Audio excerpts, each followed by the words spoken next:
Hello tout le monde, j'espère que vous allez bien.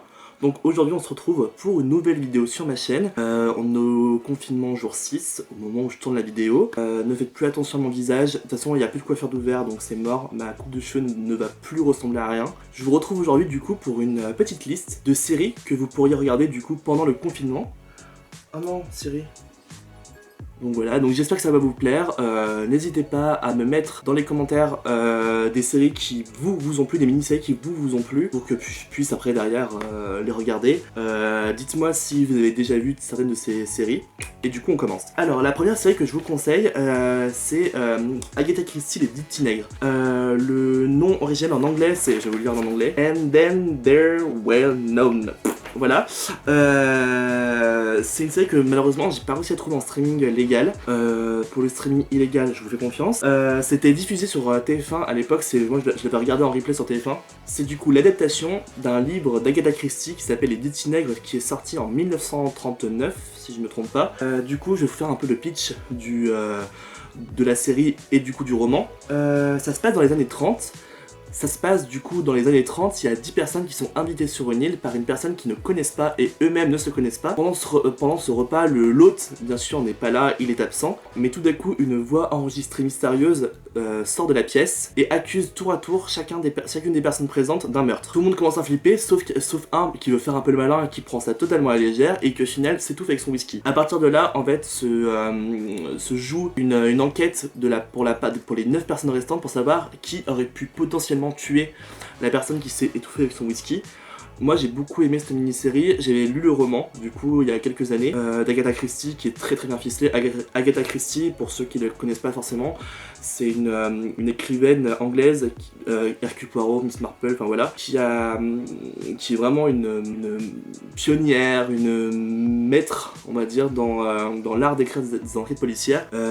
C'est très triste comme série, c'est assez oppressant, mais c'est très fidèle moi je trouve déjà au roman, à l'ambiance qui est donnée au roman. Il y a un film, un très vieux film dans les années 50 qui a été tourné avec Charles Aznavour qui joue dedans. C'est mon agent. Allô Emma? Oui, je suis en plein tournage Emma, bien sûr, tu m'appelles en plein tournage. Regarde. Tu peux voir la qualité quand même de l'appareil photo. Ensuite, du coup, on va passer à la deuxième série que je vous conseille. Du coup, c'est Tchernobyl, qui a été diffusée sur HBO et sur OCS en France. Ça raconte du coup la catastrophe nucléaire de Tchernobyl en 1986. Qui s'est déroulé en Ukraine. C'est quasi documentaire. En fait, c'est pas un documentaire bien sûr parce qu'il y a des scènes où c'est pas vraiment ce qui s'est passé, mais c'était reconstitué très fidèlement. C'est très bizarre parce que du coup on voit vraiment que personne ne comprend ce qui se passe à ce moment-là. C'est assez glaçant. C'est assez glaçant parce qu'on voit du coup l'incompétence des personnes qui étaient présentes à l'époque, mais aussi le désarroi des scientifiques qui ne comprennent pas ce qui se passe, qui ne savent pas comment endiguer la menace, qui ne sont pas écoutés par les élites politiques. On va voir du coup comment le gouvernement gère la crise. Il y a un très bon casting, tout le monde joue très bien. C'est pas des acteurs russes ni ukrainiens qui jouent, c'est que des acteurs américains. Mais d'un côté c'est bien parce que au moins il n'y a pas ce risque de surjouer, de faire un accent russe ou ukrainien surjoué. On arrive vraiment à se projeter dans l'ambiance qu'il y avait dans l'époque, dans les lieux de tournage qui sont très très bien choisis. Ça a été tourné en Lituanie je crois, et il y a vraiment des scènes qui glacent le sang. Il y a une scène particulièrement dans un hôpital, je crois que c'est l'épisode 3, elle est juste horrible. Il y a une scène aussi dans l'épisode 4 du coup, quand les populations commencent à partir, qui est vraiment horrible, moi qui m'a mis un peu mal à l'aise, je pense qui est difficile pour certaines personnes. Mais vraiment moi je vous conseille à 100% cette série, elle est prenante, elle est très bien faite, c'est vraiment, moi j'avais l'impression de regarder vraiment un documentaire. Du coup on va passer du coup à la troisième série qui est une série française pour une fois, c'est La Menthe sur Netflix. Dans le casting du coup on retrouve Carole Bouquet et Fred Testo, Frédéric Bell, Manon Azem.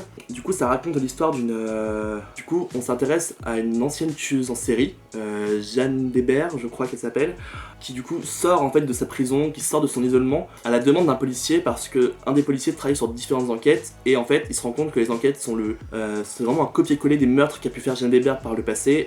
Donc il y a un copycat de Jeanne Débert, sauf que du coup le personnage joué par Carole Bouquet ne veut collaborer qu'avec une seule personne, son fils, qui est rentré dans la police pour un peu expier les péchés de sa mère. Et du coup se joue du coup toute en enquête, on essaie de comprendre qui copie Jeanne Débert. Et pour une série française franchement c'est super bien. Du coup, on va passer à la série suivante. La série suivante, c'est Sharp Object, que vous pouvez retrouver du coup sur HBO et OCS. Ça raconte l'histoire d'une jeune journaliste qui s'appelle Camille, on voit qu'il y a eu un passé très lourd, qui a un passé un peu torturé. On suit du coup une personne qui s'appelle Camille, qui est une jeune journaliste, qui retourne dans sa ville natale.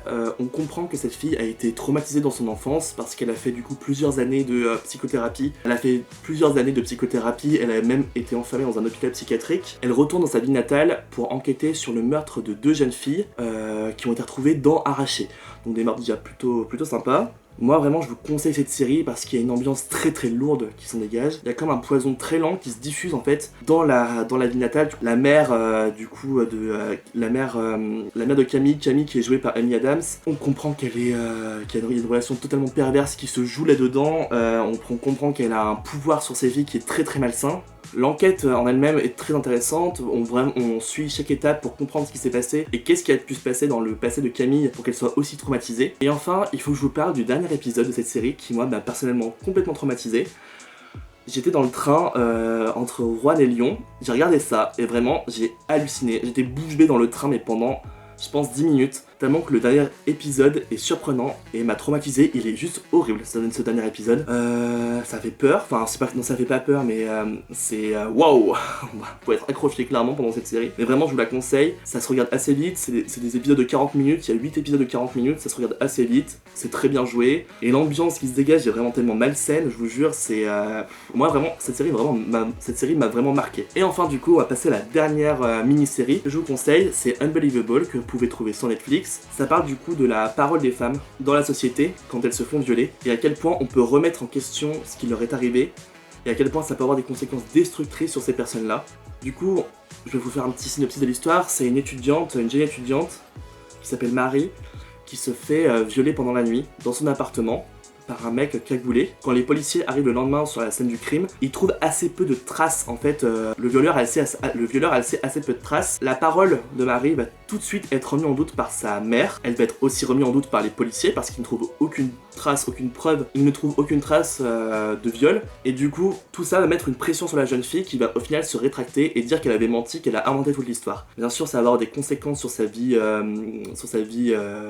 sociale destructrice parce que tout le monde va la rejeter. Mais en plus des conséquences psychologiques parce qu'elle va perdre totalement confiance en elle, elle va totalement derrière être une sorte de coquille vide, malheureusement complètement traumatisée par ce qui lui est arrivé. Et après en fait, ça c'est le premier épisode. Deuxième épisode en fait, il y a une enquêtrice qui arrive sur une scène de crime et elle rentre chez elle et son mari lui dit mais j'ai l'impression que tu me racontes une scène de crime que j'ai déjà vue il y a un mois, tu devrais contacter ma supérieure. Et à partir de là, les 2 femmes vont travailler ensemble et vont en fait mener une enquête pour savoir ce qui s'est passé et pourquoi tant de cas similaires non résolus se retrouvent là-dedans.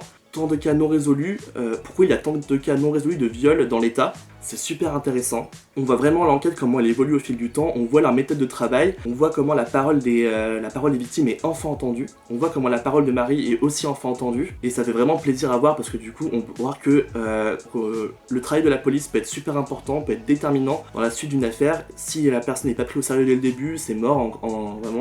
C'est très bien joué, les 2 enquêtrices sont super, il y a une des enquêtrices qui est un peu bout de décoffrage qui est juste géniale. Moi je vous conseille cette série, ça se regarde aussi assez vite, il y a 8 épisodes, c'est une mini-série, vous avez le temps pendant le confinement pour tout regarder. Voilà, donc j'espère que vous aurez aimé cette petite liste de 5 séries, j'espère que je vous aurai fait découvrir des nouvelles séries à regarder pendant ce confinement.